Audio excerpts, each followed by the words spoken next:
Ngayong araw na to ay may vlog tayo kay Palawan Girl. So mayroong buting sponsor. Nag-chat na ako kay Papa noon na sabi ko, wala akong pamasahin na.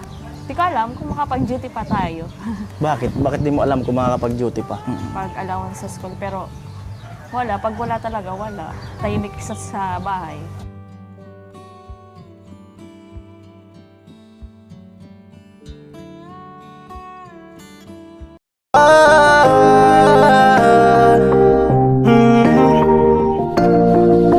Kung sa pagtulong ng usapan ko, yan alis sa kalam. Ang hapon po muli sa inyong lahat at medyo umaambon-ambon, napakalamig pa rin ng panahon at bali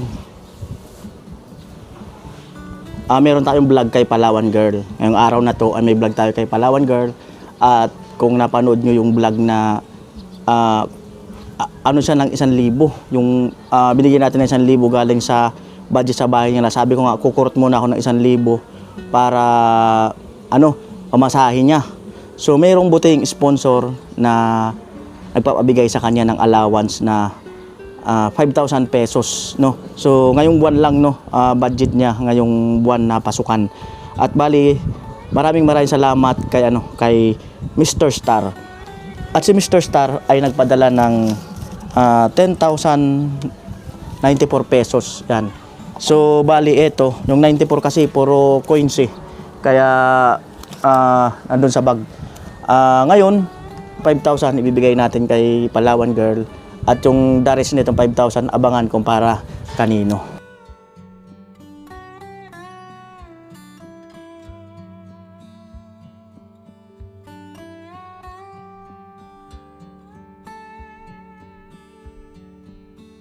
Kasama po natin si Palawan aka Reyna ng Tinula. May nagko-comment na baga na Reyna ka ng Tinula. Oo. Okay lang. Okay lang kahit ano tawagin nila, maganda ako. Lakas ng confident ha. Sana all. Siyempre. Sana all naman talaga. Ayan. At ayun yung vlog natin sa barracks, di ba? Na sabi mo nga, hindi ka makapasok noon kasi wala kang baon. Tapos, sabi ko, sige, kukurot lang ako ng 1,000 para may pamasahe ka. Kumusta yung nung mga araw na yun?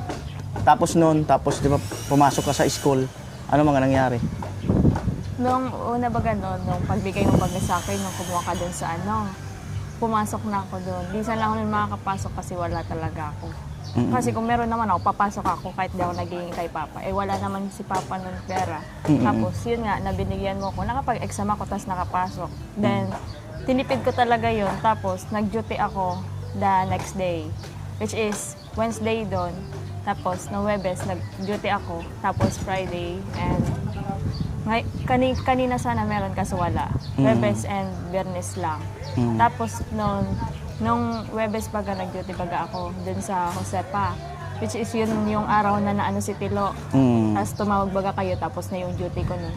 Then, nag-text si ma'am na may duty daw kami, pero dun lang sa school. Kaya nakauwi ako nun anong oras na dun kanila Rika. Tapos yun, paka Friday, nasa operating room kami dun sa BMC. Tapos, nag-chat na ako kay Papa noon na sabi ko, wala akong pamasahin na. Kasi yung pamasahin namin tumaas. Kasi tumaas din baga yung gasolina. Kaya naapektuhan yung pamasahin namin doon, which is lang naman talaga yun, nasa 500 lang. Kaya ganon. Tapos tumaas siya. Tapos may duty pa kami sa next week doon ulit. Pero di ko alam kung makapag-duty pa tayo. Bakit? Bakit di mo alam kung makakapag-duty pa? Eh kasi nga, wala man kami budget baga. Si Papa doon lang nagtatrabaho sa amin. Oh. Tapos, nagko-call man ako kay Mama. Tapos sabi ni Mama, wala pa daw siya sahod. Which is, nagbibigay naman si Mama sa akin ng pera sa pag-allowance sa school. Pero, pag wala talaga, wala. Tahimik sa bahay. Di papasok. Kung wala, tahimik sa bahay. Yes. So, anong ibig sabihin ng tahimik sa bahay? Hindi ako pumapasok kasi wala man akong pamasahe. Tapos pag may gasolina man yung motor namin, saka lang ako nagpapahatid. Eh pag walang gasolina talaga, syempre wala nga akong pamasahe, may gasolina pa yung motor. Syempre wala pang gasolina, kaya Stay lang ako sa bahay. Masaya ako pag nagbiglang pa online class. Sabi ko, wala akong absent kasi online class naman yun. Pag face-to-face talagang literal, lalo na pag major subject, kailangan face-to-face yun.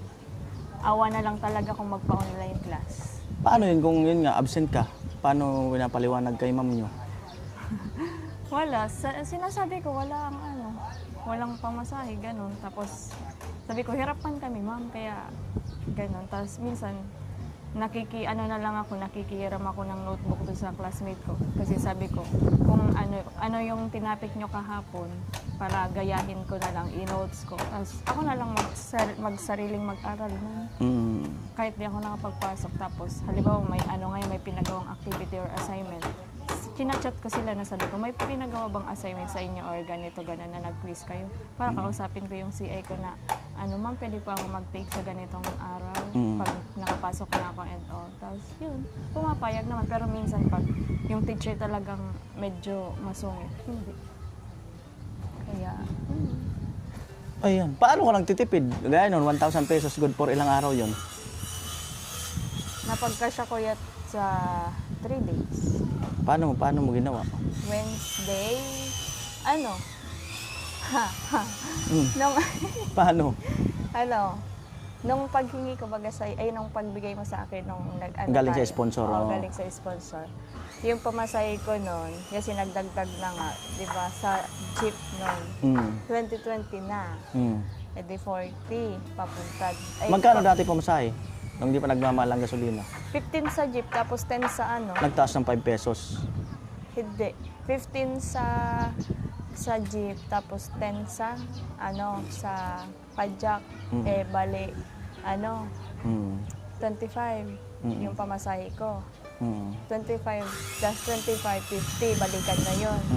Kasi papunta doon, tapos pabalik dito sa Bato. O yun, 25 sa isang araw. Tapos, ibis na yung pagkain ko doon, kumakain na lang ako dyan, tapos may stock naman akong pagkain sa bahay, like biscuit. Kasi yun nga yung package ko pag nasa duty, dapat kailangan kahit nasa duty ka, may pack kang mga biscuit and all. Kaya yun na lang ginawa ko. Yung breakfast ko, tapos yung lunch ko, pinag-biscuit ko na lang para makatipid. Tapos sabi ko, bawiin ko na lang ako paggabi. Kasi nasa bahay naman ako noon, bawiin ko na lang paggabi kumain. Tapos yun, nakatipid naman ako, umabot siya ng 3 days, nung Friday. Pero nung Friday, 50-50 na yan kasi wala na akong pamasahe nung araw na yun papuntang BMC sa Naga. Yung pamasahe namin doon masahay. 500. Basta something 500. Tapos nag-chat na ako kay Papa, sabi ko wala akong pamasahe. Tapos, ang nun is naghiram ako sa classmate ko. Magkano na hiram mo? Yun, 560. Iniram ko sa kanya. Tapos, the day na nag-duty ako sa Naga, hindi ako nag-breakfast, hindi ako nag-lunch, and walang snacks sa doon. Sanay ka naman na talagang mag-budget or tinitipid talaga yung pera. Sanay ka. Hindi ka naman yung...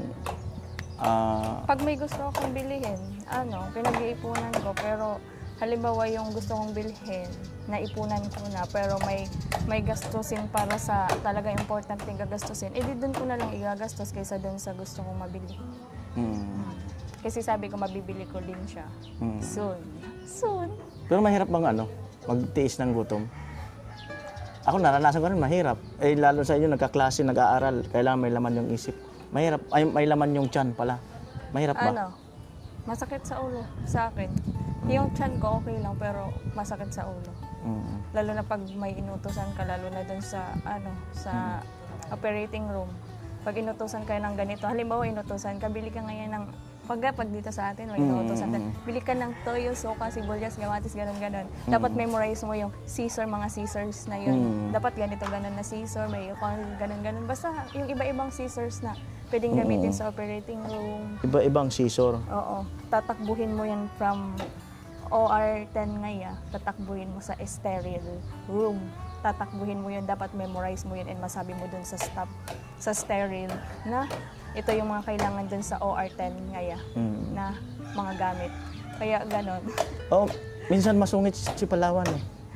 Kaya lang, lang pala, Sabi ko, parang ang sungit mo, parang ako ang sungit mo. Pag masungit akong Sabi, tingnan, may iniisip siya. Minsan may iniisip daw, lutang daw ang isip. Or gutom. Oo. Ayun, ganun daw pagka masungit siya. Aha. Yes. Kaya pag may Akala ko nakakasama- na hilo ka eh. Nausog ka. Hindi. O, di ba? Hindi. Oo. Kasi pag nausog ka, ulitin natin ha, di ba? Para malinaw. Kanina kasi nag-walk out ka eh. O, di ba sa Bicol, Nasibang. nasibang. Sa Tagalog, Nausog. o sa English. Push nga. Hindi siya push. Mm. Hi, hello. Bakit nasabi mong hi, hello? Hi, hello. O, nahihilo kapag nausog ka. Depende naman kasi di ba pag may nausog. Nakakatwiran talaga. Pag- Ako nga nagpapaano eh. kasi baga pag may nausog, Oo. baga hindi naman totally hilo ang nararamdaman. Kaya- Nag-ano siya, nagbabamit. O, ano Which is, English? Nagbabamiting. Yung vomiting na yun sa Tagalog, ano. Anong English? Ha? Ano talagang English niya? Push nga, kasi di ba sabi sa Tagalog na usog. O, Ang English baga ng usog, push. Oh. Hi, hello nga eh. Hi, hello. Kasi nahihilo ka eh. Ayaw niya magpatalo, Ayaw ko guys. talaga. Ayaw ko talaga. Di ba third year ka ngayon? Mm. Tapos minsan parang napakwento ka na parang if ever na talagang kapos na kapos, gusto mo mag-stop ng ano, fourth year, tapos mag-work ka? Paano mo naisip yun? Kasi oo, may tuition ang fourth year.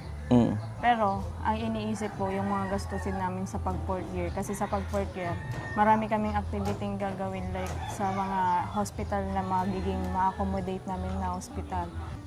Swerte-swerte ba ng tao, no? May pinalad sa hanap buhay, meron namang hindi. At siyempre si Kuya Joel, no? Skilled worker, ano lang yan, yung kung may gawa, doon lang sa magkaka-income. Tapos rakit-rakit. So ganun din, magkano sahod ni mama mo sa Maynila? Pwede malaman? Hindi ko alam. Hindi mo alam? Eh, Kasi ako nagtatanong, humingi lang ako. sabihin natin siguro 20,000. Siguro ang sahod niya doon, di ba? So hula ko lang. Pasensya na sa mama niya. Ayan, at may hula ka ba kung kailan uwi si mama mo? Wala. Hindi mo nararamdaman bilang isang anak? Hindi. Mm. Feeling ko, uuwi siya pag nakatapos na kami lahat. Kasi kaya nga umalis siya kasi gusto niya makatapos kami kasi pinapaaral niya yung dalawa kong kapatid. Mm. Na si Paking tapos si DJ Mm. na nagka-college. Mm. Tatlo baga kaming nag-aaral pa. Kaya Mm. yun. Siguro pagtapos na kami lahat. Mm. Pero kawawa siya doon kasi may sakit siya. Oo, mahirap pagka mag-isa lang pag may sakit ka. Yes. Pilitin mo na na alagaan mo yung sarili mo. Mm. Kung ikaw ang masusunod, anong gusto mo? Dito na lang si mama mo o magtrabaho siya? Kung ikaw ang magdidesisyon. Depende sa sitwasyon. O kagaya ng sitwasyon ngayon. Kagaya sa sitwasyon ngayon, oo, nasa malayo siya. Pero natutulungan naman kami sa, gastusin sa pag-aaral. Pero lang, pag meron lang talaga, like pag may sahod siya, gano'n, Mm. natutulungan naman kami. Kaya okay lang na dun siya, at least, hindi siya masyadong nai-stress. O, paboritong ulam ni Palawan? Ano, Paboritong ulam? ako? Mm. Hindi siya, yun. Ano? Paborito kong ulam? Oo, paborito mong ulam. Sapsoy. Bakit chapsoy? Kasi yun yung pinaglihi sa akin ni mama. Mm. Pero oo talaga. Ganun pala yung kung ano pinaglihi, yun ang paborito mo. Pero pag gusto ko kasi talaga gulay. Tapos, Oo. naalala ko kaya kanina baga, nung kumakain kayo nung lunch, di ako lumabas. Ba't di ka lumabas? Kasi yung ulam kasi, May sabaw. kahit sabihin natin yung ulam nyo kanina masarap na karning sinigang, oo, natatakam kayo, pero ako hindi. Narinig mo yun? Kala namin tulog ka. Hindi ako tulog nun, online class. Kaya sabi ko, imbis iwan ko yung online class ko, hindi na kasi alam ko yung ulam nila. Madaya pala to. Yung Madaya. kasi gusto ko gulay kasi sa OR wala man gulay. Anong klaseng gulay? Pet anong gulay, basta gulay, pero kung karne, limit mo na ako sa karne ngayon. Kasi nga yung karne kasi talaga siya. Hindi siya healthy sa katawan. No? Okay lang sa mga bata pa. Okay lang kumain ng ng karne, pero yung karne na-imagine ko pa din kasi. Pag na-imagine ko talaga yung ginawa namin kahapon, ayoko muna kumain ng 1 week na karne. Kaya gusto ko gulay muna straight. Kagaya kagabi pag uwi ko nung mga bandang alas 7 nakauwi na ako kagabi galing duty. Pumunta muna ako kanila Rika kasi kinuha ko yung mga gamit ko. Tapos nakauwi ako nung bandang alas 7 na. Tapos yung tinanong ko si Papa kung ano ulam. Kung nagsabi siya kung ang ulam namin is karne. Di kakain. Bibili na lang ako sa labas ng gulay. Ayan. O kaya magsardinas na lang muna. Kasi hindi naman sa nandidiri ako. Oo, alam ko, nurse yung kinuha ko. Dapat hindi mandiri. Pero ngayon kasi, as a student nurse muna, dapat, syempre, ine-experience mo muna yung mga doon sa areang pinasukan mo. Syempre, mabibigla ka talaga. Kaya, may pandidiri din, pero hindi ko naman ina-accept as diri talaga yun. Pero ayaw ko lang muna talaga kumain ng karne ngayon. Ayan. Bakit pala nurse ang napili mong course? Para hindi lang makatulong sa pamilya ko, makatulong din sa kapwa ko na mga nangangailangan. Like, halimbawa nga, may tao ngayang hindi kayang mapunta sa hospital. Tapos, kasi walang pera, kapos sa pera. Siyempre ako, halimbawa pag nakagraduate na ako, may trabaho na ako, kaya ko lang makatulong sa iba. Pwede ko silang tulungan. Tapos yung may pamilya ngayang hindi kayang mga hospital yung halimbawa yung anak niya hindi pwedeng ma-hospital kasi walang sila. Ako na lang pupunta sa school nila, sa bahay nila to confirm kung ano yung sakit, ganun. Tapos pag hindi ko kayang gamutin ngaya na kailangan talaga doktor. Halimbawa ngaya, lagnat lang yung sakit, tapos nagsusuka ganun. Bibigay ako ng gamot, re-resetahan ko siya ng gamot. Pero kung talagang malala yung sakit niya, itatransfer namin through hospital. Pero ako na yung sasagot sa gastusin. Lakas yaman! Galing, yan ang magandang yan ang magandang plano. Oo. Kasi Ayan. syempre ako, naranasan ko yung paghihirap, kaya dapat ikaw, din yung mo, yung kung ano yung mga naranasan mo, wag mo na iparanas sa iba kung kaya mo naman iba tulungan. Diba? Pinakamahirap mong naranasan sa pag-aaral mo, simula first year hanggang ngayon. Yung pinakamahirap ha. Yung talagang halos parang sukong-suko ka na. Related sa pag-aaral or ganun. Nung first year ako, Bakit? kasi nung first year ako, first year ba yun? Second year. Nung nakauwi na ako sa bahay, hindi na ako kanila lola. Kasi, na sila parang, hindi naman sumuko sa pag-aaral ko, pero parang nagsabing hindi na ako tutulungan sa pag-aaral ko, ganun. Tapos sabi ko kanila, parang hindi namin kakayanin na mag-nursing ako. Kasi dati talaga, teacher na lang ako nila Papa para daw yung gastos parehas lang kay ate. Sabi ko okay, pero yung lola ko talaga yung nag-push sa akin na mag-nurse ako. Sila daw yung magpaparal sa akin. Pero nung pag second year ko, parang sinabihan ako na hindi na daw sila yung magpaparal. Tapos lumabas na ako dun sa kanila. Sabi ko, Sa bahay ni Kuya, lumabas ka na. Naligwak ganun. Tapos yun na. Nasabi ko, okay lang. Tapos nung nakalabas na baga ako, yun na yung pagpasok mo baga sa pagbablog. Pero nag-aaral ka na nun Oo, nag-aaral ako nun. Yung ko nun, yung tuition ko, yun yung last na tuition nila. Tapos may nag-abot na baga sa akin na pang tuition ko sa secondary, ganun. O di yun na nagpatuloy. Medyo masungit-sungit pa yan. Pag dumadaan sa... Diyan, hindi pa siya patuloy, dadaan. Siga kasi ako, guys. Tanong ko kay Ate Bidang, Ate Bidang, sino yun? Anak yan ni Kuya Joel. Ganun. Andun pa yata si mama mo doon nung unang punta ko. Te, taga saan kayo, te? Taga Palawan. Hanggang siya, nabansagan siyang Palawan. Dahil nga sa mama niya, taga Palawan. Meron ka pa bang winiwis na sa pamilya niyo? Meron. O sa buhay mo? Anong winiwis mo? Una-una, sa pamilya ko, gusto ko maging successful kami lahat. Na hindi lang yung ganitong kahirap yung ganitong kahirap yung buhay namin. Gusto ko yung buhay namin is parang lumago na maging successful lahat. Hindi man sa ganun na the way na ano tawag doon? Nakapag-aral kami baga. Gusto ko maging successful pa kami. Ganun nga na gusto ko makagraduate ako and Mm. makapasa. Una pala, makagraduate, next makapasa sa pagiging nurse. RN. RM o panis. Yung RN. RM. Mm. Yung RN, registered nurse. Registered Alam mo kung ano yung nurse. RN? Ano? No Leroy Harry. Sige. Amo ay. Amo talaga. Naisa niya. Ayan, so yun ang inaano mo. Bukod doon, ano pa? Yun nga, makagraduate, tapos makakuha ng license, and then makapagtulong sa mga nangangailangan, and matulungan din yung pamilya ko na hindi lang yung nakikita nyo ngayon. Gusto ko mas lumago pa yun pag nakapagtapos na kami and nakapaghanap na kami ng trabaho.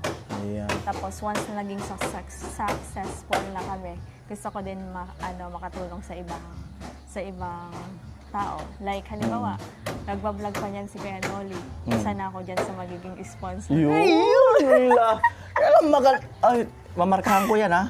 Sige. Lagay ko muna sa otak ko. Sige.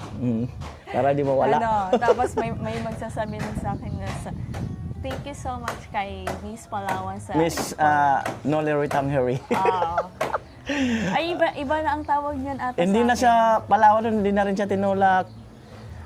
Rin na ng tinulak kasi graduate na siya eh. So saka na natin yun anhin. Siyempre baka ma-update din natin.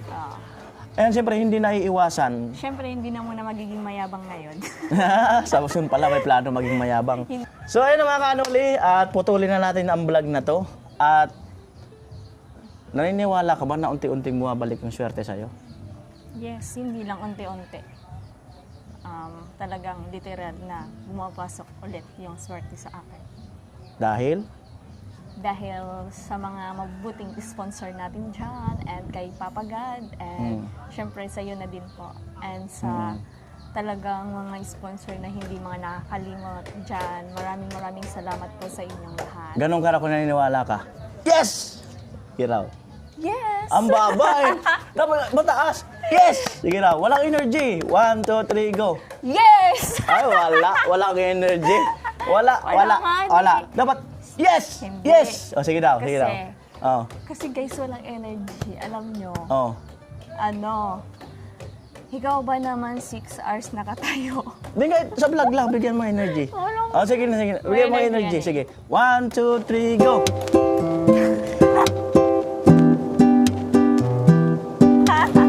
Diba? Yes! Sige raw. 1, 2, 3.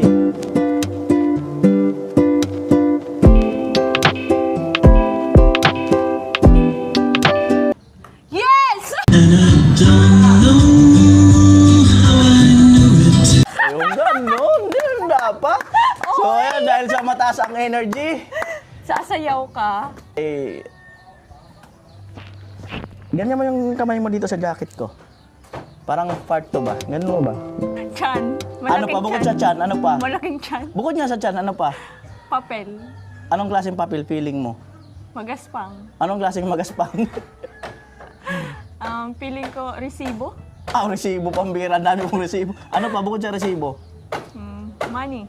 Ano yung nilalaga? Hindi. Money. Money? Nilalaga. Sige, kunin mo na.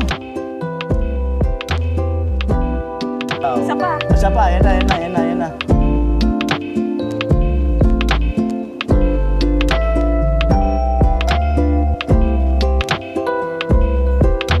Oh. Uy!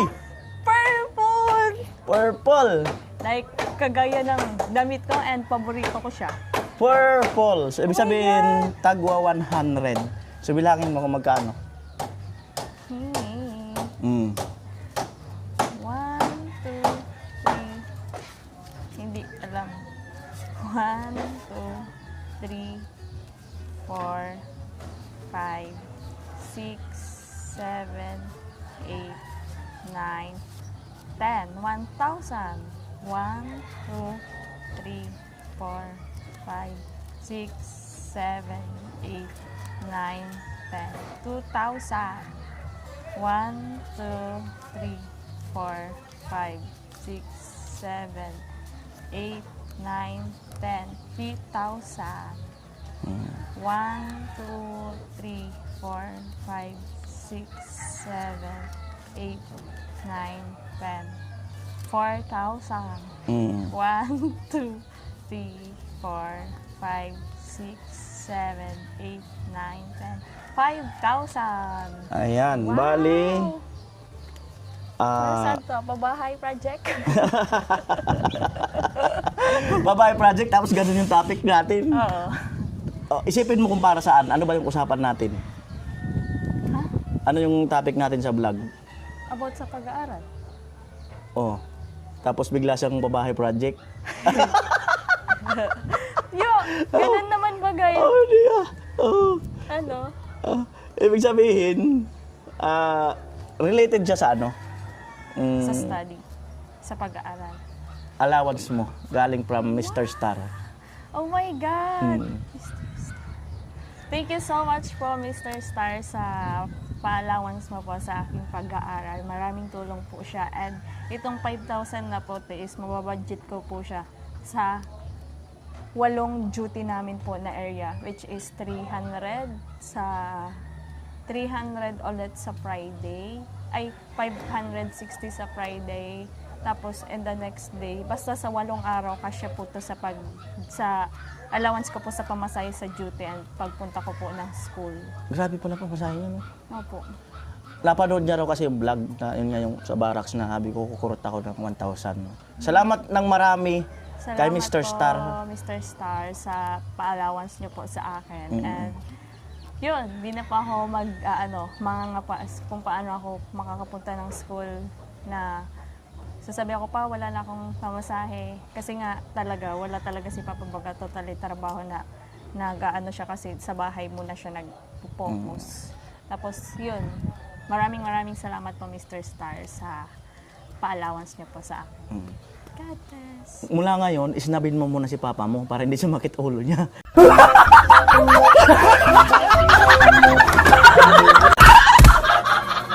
Ngayon, pag ubos na yan, pansinin mo na siya. Kaya Joel, isnabing ka muna ni Palawan kasi may allowance pa. Hindi. Tapos pala ngayon kukuha ako dito ng 200 kasi magpipetition ako sa simbahan para sa ate ko bukas na magpipit ng exam. And guys, patulong po sa pag-pray na makapasa yung ate ko sa board exam niya po. Thank you so much. And bukas, magsisimba ulit. Tapos parang magnonobena and magsasacrifice ako sa next Saturday kasi po magbibisita iglesia kami. And sa English, pilgrimage. Oh, alam mo na? Alam ko na.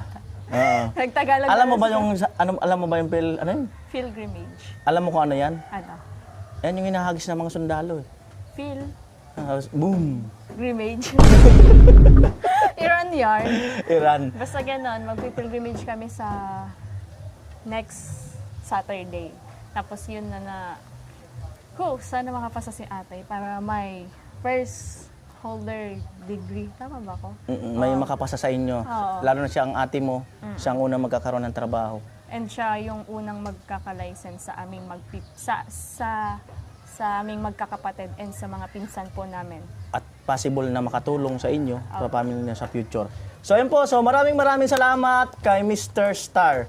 At sa ating iba pang mga sponsor, lahat no, sa inyong lahat, simula na mag-vlog ako, no, maraming salamat po talaga. No, so ito ay napakalaking tulong kay Palawan, no. At salamat po talaga at kahit paano makabawas-bawas sa kanyang isipin at siyempre kay Kuya Joel sa kanyang mama, no. So salamat ng marami talaga. Ayan, babay ka na doon.